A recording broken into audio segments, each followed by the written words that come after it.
What is happening, everybody? Welcome to another webisode here on Orange Grove 55.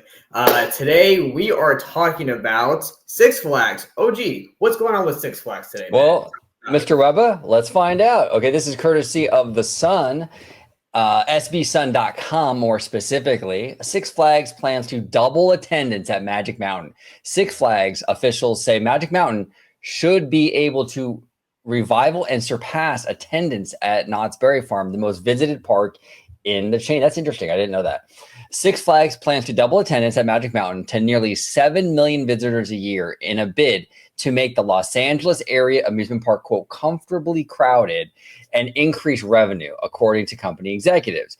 Six Flags Chief Commercial Officer Christian Diekman, don't mispronounce that last name. I'll tell you that, right? I gotta get you demonetized.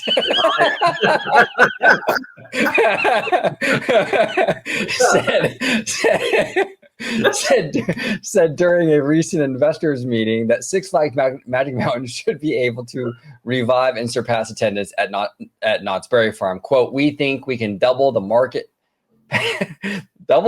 penetration rate and double attendance to get to Knott's levels," Diekman said of Magic Mountain during the Six Flags Investor Day in 2025. So interesting stuff. What say you, Webba?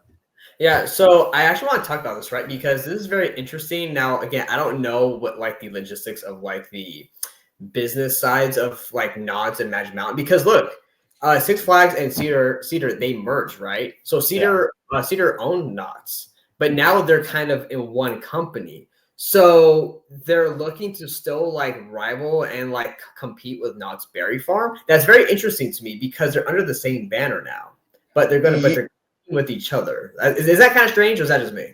Yeah, it is kind of weird that they say they want to like rival and surpass. I feel like the verbiage is kind of off, right? Because I feel like when you're the same company, you're more about like we need Magic Mountain to kind of step up and catch up, right? But I feel like it's like they're competing like they don't own Knott's. Right. It's a weird dynamic, you know what I'm saying? I'm like, okay, but you own Knott's, like, so it's weird. Now, here's the other thing too, Ebba, like, how are they going to get Six Flags to get to those numbers? Because, Knott's, they pull some theme park people because you have Ghost Town and there's some theming there. Mm-hmm. But I don't know, man. I mean, it's going to be tough for Six Flags. I mean, they're going to have to break away, I think, from these hardcore coasters a little bit and get some themed areas more than they have now, to get more crowded, in my opinion, and kind of be a little bit a park for more people. But what say you? Right. Well, with that being said, do you think this could possibly mean that you could have a Six Flags Magic Mountain expansion, either through in the parking lot, or you take away the water park and you expand your park there, and you turn the extra real estate that you have into more of a theme park environment? Yeah, you could, absolutely, and I think they should. It says here that Magic Mountain will add a first of its kind roller coaster in 2026. Okay, so that's standard fare here. It also says here that Magic Mountain has not yet announced any new family attractions for 2027 and beyond. A new family attraction at Magic Mountain would fit into the Six Flags target demographic of mothers with young children, a departure from the thrill-seeking teens and young adults the old Six Flags used to court and attract. It says here, Diekman held up Knott's Berry Farm as a model for future attendance and revenue growth at Six Flags. See, that's smart. And we were just talking about that. If Magic Mountain wants to grow and get to Knott's, to get to Knott's level or surpass Knott's, they're going to have to attract more people like myself, like you. We're not like super into the crazy coasters. There has to be an incentive for us to want to go there. Some really nice themed areas, a cool family ride that everyone can kind of go on. So, I mean, their head is in the right place. I mean, what they're saying here is kind of what they should be doing, in my opinion, if this is the goal, you know what I'm saying?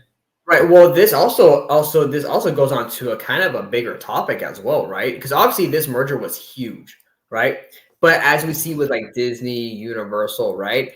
The theme parks have really become a huge in the conscious mind through social media, right? It's very Instagram-y, very picturesque, right? And very vloggy now. It's like all over everywhere. And now it's like now when these things, like when I was growing up, you're growing up, you're like, oh, you're a nerd. You like that stuff. What a nerd, right? Now it's like the thing for everybody, right? So but here's my question, OG, right? Him looking at kind of knots in that way, right, is, do we suspect that going in the future, whether it's 20 years, 30 years, 40 years, 60 years, 70 years, right, that we will get to a point where we don't really ever have just an amusement park? And what I mean by that is a park that's just encompassing of thrills, right? So will the days be gone of just purely thrill coaster, upside down, twisty turny parks? Because now the theme right now is very immersive experiences. Well, right? Yes, and also you can create thrill without the twisty giant coasters nowadays. With technology, you can do a lot to make it thrilling. I mean, look, Universal does it all the time with the Kuka arm shit that they love. Like those are very, and actually to be fair, Disney too, with the Avengers, the new Stark Flight Lab, right? That's going to be a very thrilling thing. It's not necessarily a roller coaster, and Six Flags, if they want to get away from coasters, but have some thrill element as well, you can do that now with all the technology with Kuka arms, with, simulators and all kinds of stuff. So it's interesting. I mean, I think this is a good direction for them to go in. I think that because of the intensity of the roster of attractions for Magic Mountain, I think it's really held the park back from really, growth. I mean, 7 million a year isn't like, it's not terrible, but it's certainly not like great. But I'm used to Disney numbers though too. I mean, so it's kind of, Yeah, no, exactly. Well, I remember there was a comment made by, I think, the CEO or something, but this is before the merger. I don't want to get into that, but they're also going to have to find ways, through their food offerings, through their merchandise, right? And really, because seriously, Six Flags, they have the Warner Brothers branding and IP there.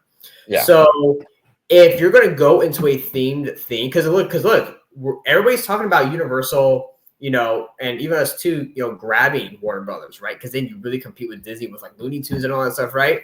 But if Six Flags is going to attract a new audience, they're going to have some of that family-friendly stuff there. And you're going to have to do it in a way where it's more modern and up to date for the theme park industry. Well, and this is the thing too. We've talked about it on the channel where it's like, well, would Six Flags offload the rights of all the Warner Brothers stuff? Well, if this is the case where they want more family stuff to bolster the attendance, maybe more themed entertainment, they're not going to let go of those rights. No, and here's the thing: they would have to invest more money. I mean, somewhere it said it was like $1 billion they were looking to invest, right? I mean, for this, again, Disney standards, that's like one like land basically, right? $1 billion, right? So of course, Six Flags has a lot of catching up to do. And OG, you're right. I do agree that. Then, of course, being a huge coaster like Six Flags, kind of capital of the of the world, that really limits the audience and the kind of the people that can come to your park, right? The amount of people that can come to your park, because again, not everybody's a huge coaster junkie, not everybody's a huge thrill junkie. So you're really limiting people from coming to your park, right? And as a business, you want to make money, the most amount of money. Well, when you are limiting your audience and who and how many can come to your park, you're not going to make a lot of money, right? Because right now, Six Flags is kind of, and even Knott's to some degree, to be fair, Six Flags, they're both kind of like these parks where they're kind of like in the mindset, like, oh, I'm going to drop my 15-year-old off, and I'm going to go to work or something like that, or I'm going to go to school, right? I'm going to drop my kids off and they have fun, right? And so that's where sometimes you kind of have these behavioral issues from, like some guests at the park.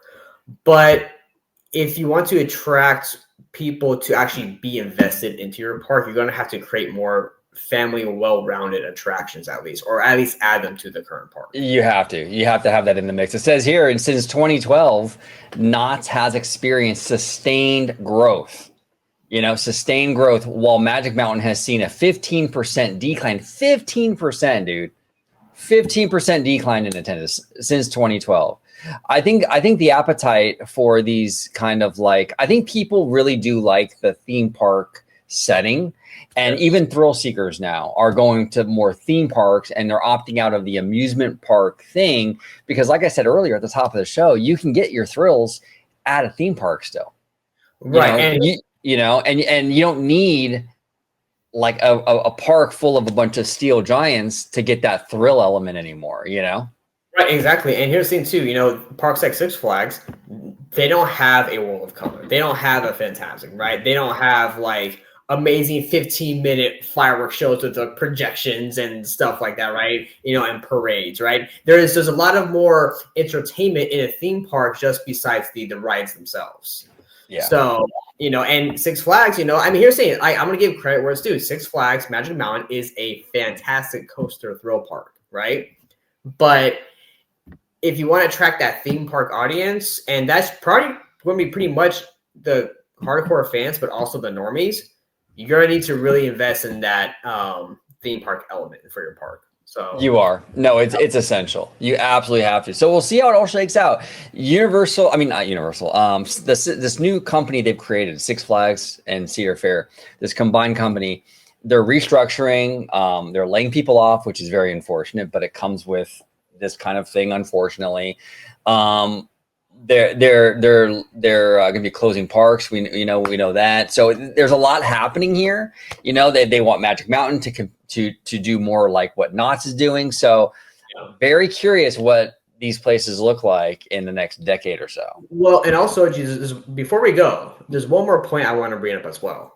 Is for a park like Six Flags, especially, it is in the Southern California region, it is the most out of the way park. Even for you, it's about 25, 30 minutes from you at least, like north. For me, Six Flags, it's even I think it's even further than that, but yeah. Yeah, for me, it's about 2 hours. And then for people south of me, like way down, way down south, you're looking at 3 hours. So again, this is it's a huge coaster park. It's not a theme park like Disneyland Universal. The demand is not high, and also it's so out of the way as well to get to. It is. So, it's way out there. Yeah, so you're really going to have to find a way to incentivize people to come to your park year round.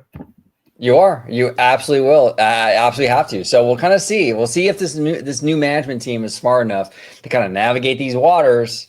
Yes. And make Magic Mountain more of a destination for people. We'll see. I've never been there. I've been to the water park next door. I've never been to Magic Mountain because I don't like those kind of rides. So will they incentivize people like myself, people like you? We'll see. We'll see, OG.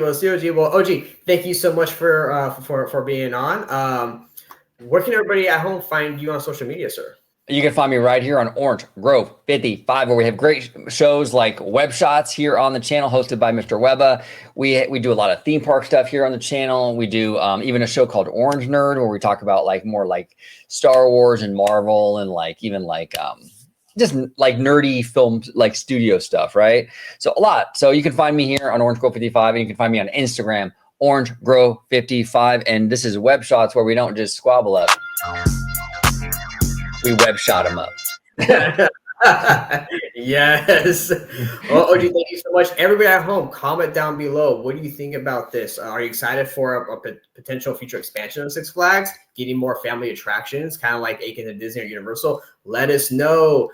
And after that, I guess we will see what happens. But everybody, have a good one, and we will see you on the next webisode.